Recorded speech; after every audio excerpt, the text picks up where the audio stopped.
Really nice, thank you. You're only doing that because I gave you the greatest and biggest budget in our history. And I've now done it 2 times. And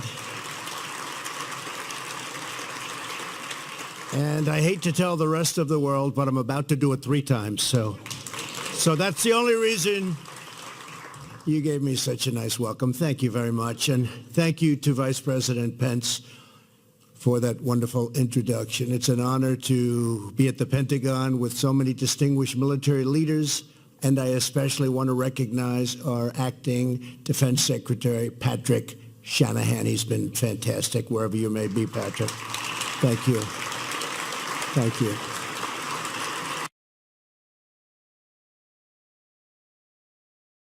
Defense, and we're also talking offense.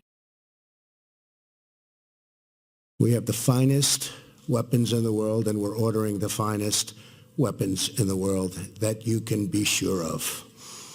We're here to present the results of my administration's missile defense review.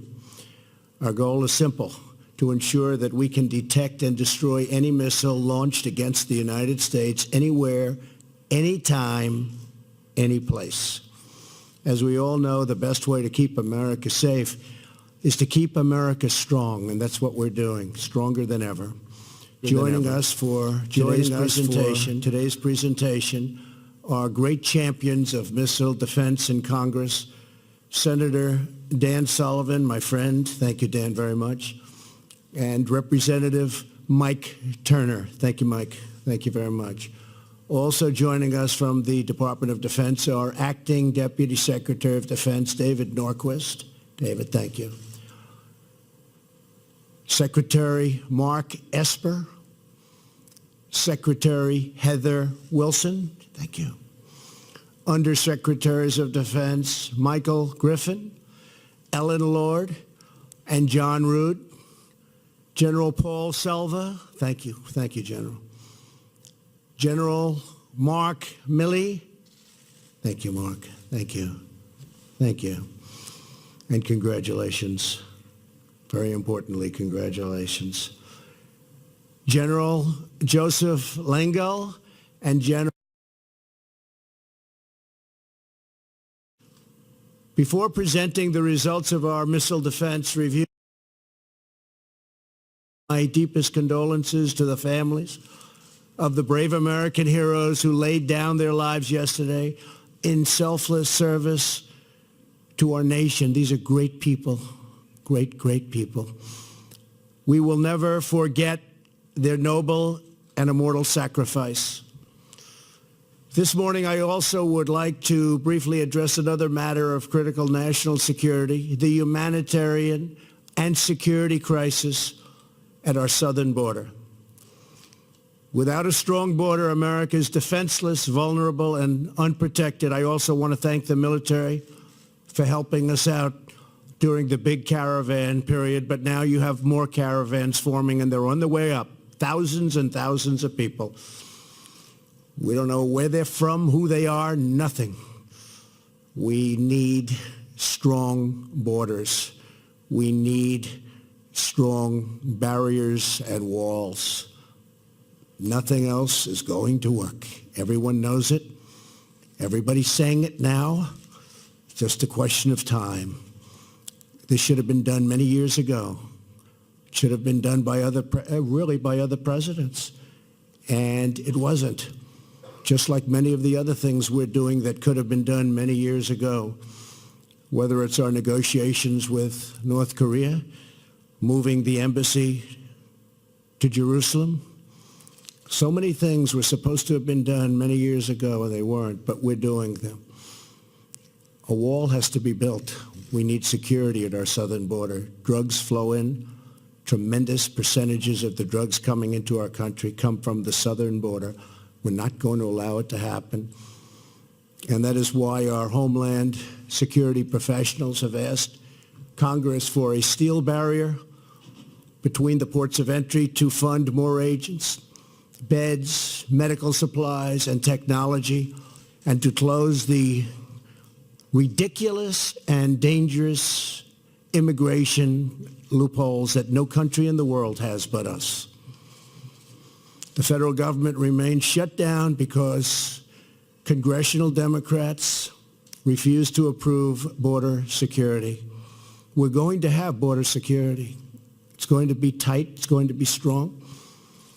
We're going to let people into our country gladly, but they're going to come in illegally. That includes for the farmers who need help and for others. But we are going to have powerful, strong border security. While many Democrats in the House and Senate would like to make a deal, Speaker Pelosi will not let them negotiate.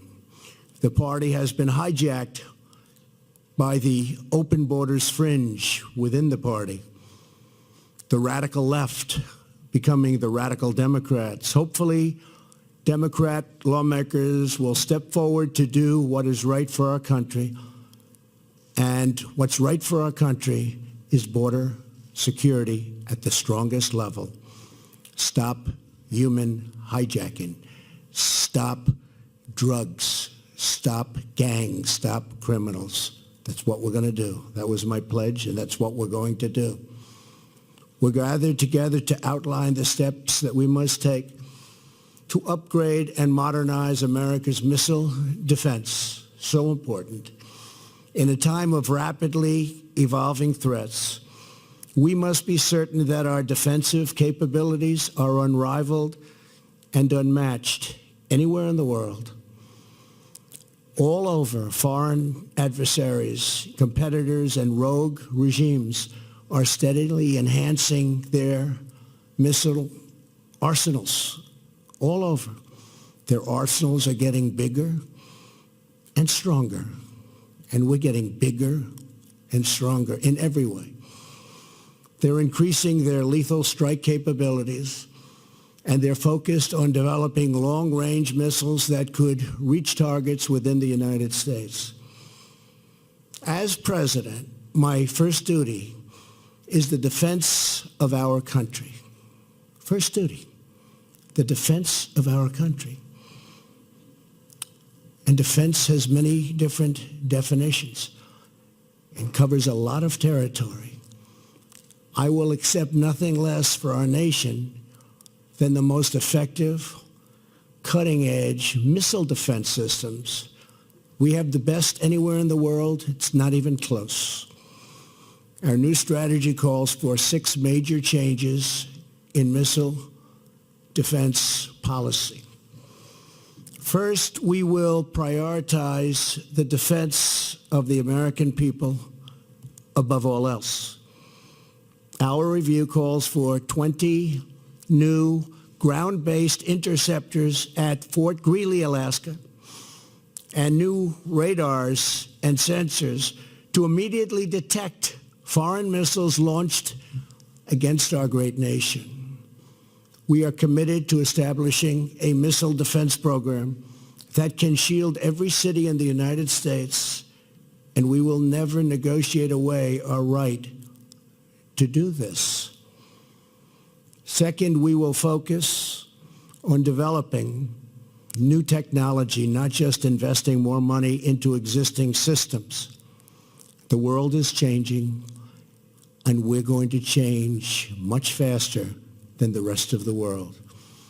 This past Tuesday, the Iranian regime tested a space launch vehicle which failed that will provide Iran with critical information, if it didn't fail, that they could use to pursue intercontinental ballistic missile capability and a capability actually of reaching the United States. We're not going to have that happen.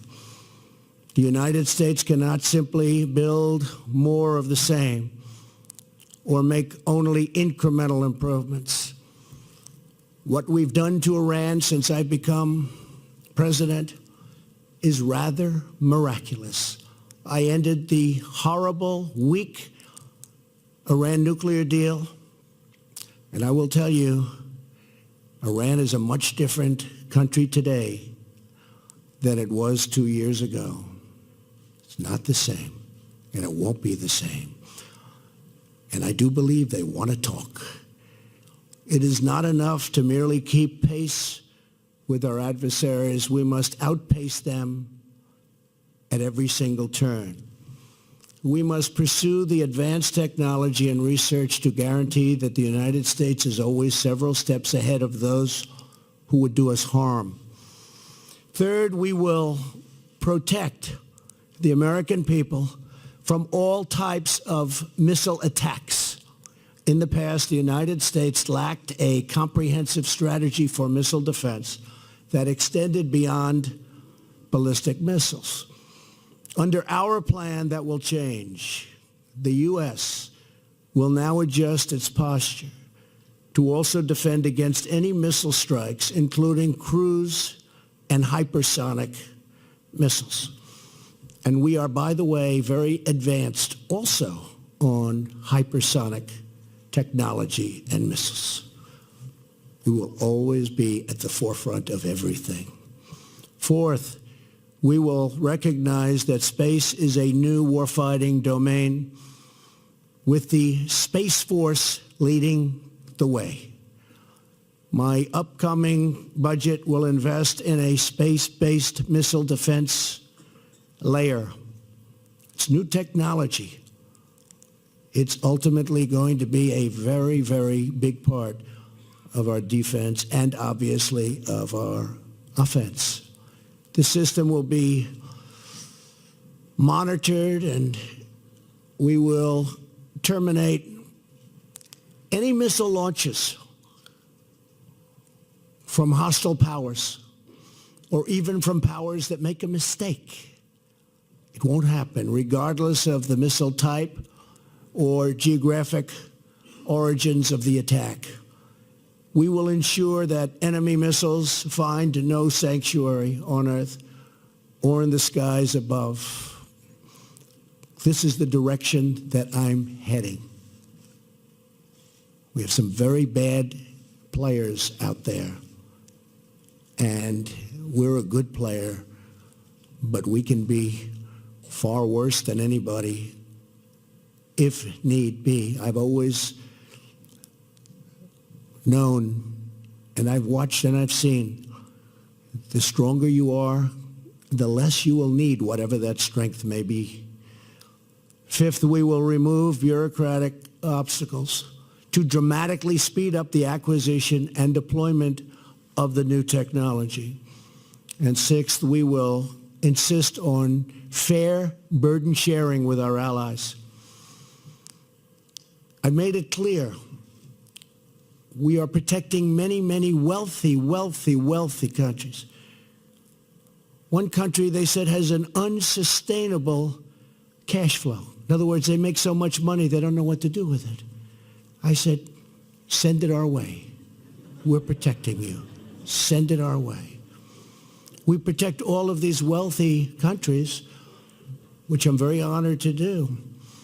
But many of them are so wealthy they can easily pay us the cost of this protection. So you'll see big changes taking place. And we've had great talks with countries, friendly talks. One of them said, Mr. President, yes, we will work with you. But for 30 years, nobody's ever asked. I said, now we're asking. Took a long time. I said, now we're asking. And that allows us to spend much more money than these incredible budgets where it's just money going out and not coming back. So wealthy countries that we're protecting are all under notice and all cooperating very nicely. I would say they probably liked other presidents more than me, but that's okay. I don't blame them. I would too. There was a recent poll in Europe. The original poll, when I first ran, I was one of the most popular people in the world. And now they said he's not popular in Europe. I shouldn't be, because I'm asking them to step up. You have countries paying less than 1% in NATO. Last year, I raised $44 billion more by saying, I'm sorry, you have to step up. The year before that, my first year, so I was just getting started, I raised $24 billion with one meeting. And until that, it was just going down. It was going down. For 15 years, it was just going down. the numbers going into NATO. And this year will also have a good year. They're starting to step up. Very unfair when Germany pays 1% and we're paying 4.3% of a much larger GDP.